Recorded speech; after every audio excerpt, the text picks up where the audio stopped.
Next, we're going to examine the infraspinatus tendon as well as the glenohumeral joint and labrum. We look at these together because they're in the same window.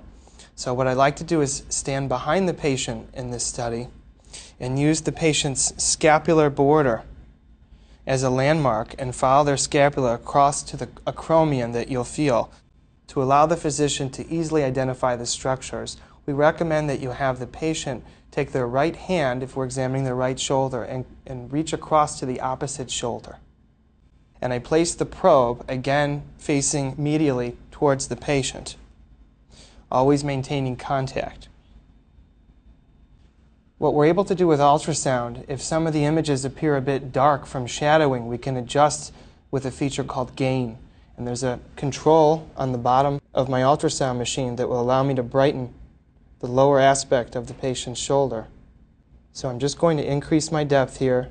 Next, I'm visualizing the tendon fibers of the infraspinatus in a fibular pattern, looking for any abnormalities.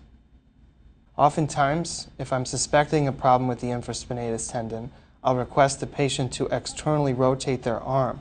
So we're going to have you slowly push with your palm up. Just push your arm out against my hand.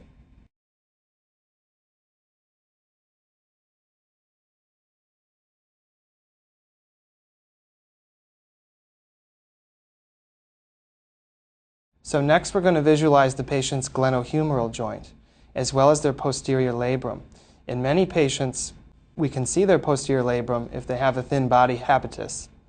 And what we're looking for here is the posterior labrum that we can see as a triangular pattern at the inferior aspect of the screen, as well as some cartilage of the glenohumeral joint. This is the site of many intra-articular injections.